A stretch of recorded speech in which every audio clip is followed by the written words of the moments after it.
Following on from the last video where we looked at balancing redox reactions in acidic solutions, the following three problems need to be completed.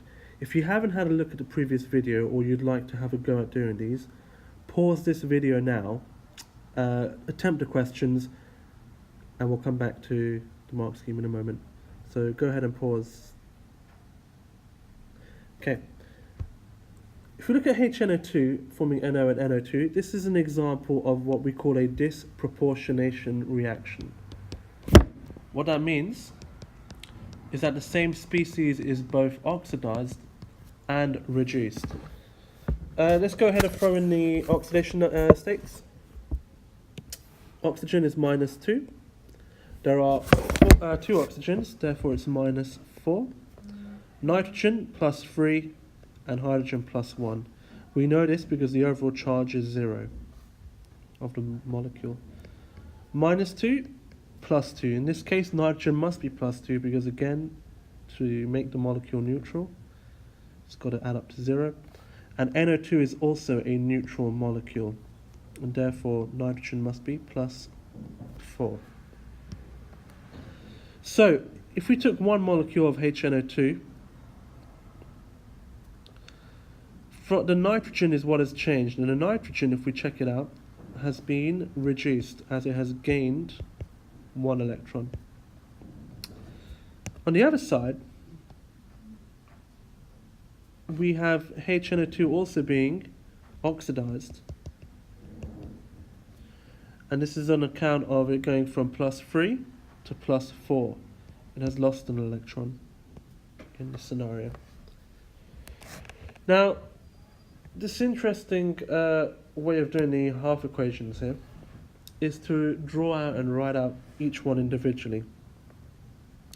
We know that both half equations in this reaction will have a HNO2 molecule each.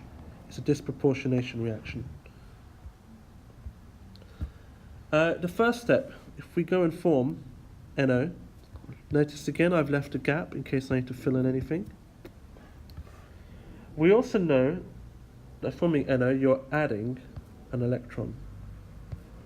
Now, the problem we had previously was the oxygens do not add up, and neither do the hydrogens.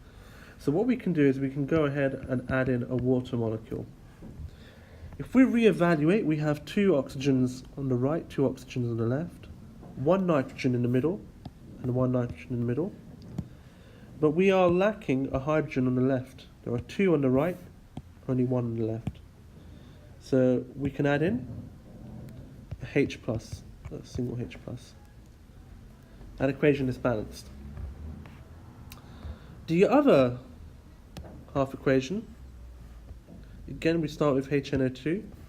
This time we're forming NO2. And in this situation, a little bit more clear cut, we're lacking a H+. And if we look above, we're removing a single electron. So those are our 2 half equations. Now to combine them to form the ionic equation, you literally just combine the 2 and eliminate electrons.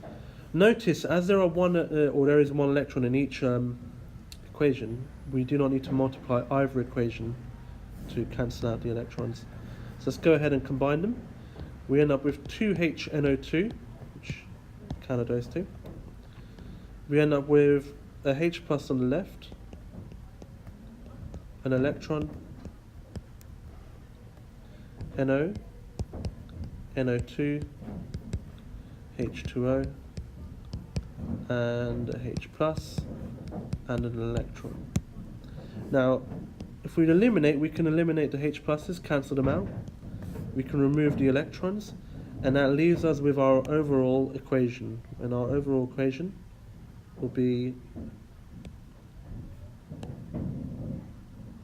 2HNO2 forms NO, NO2, and H2O.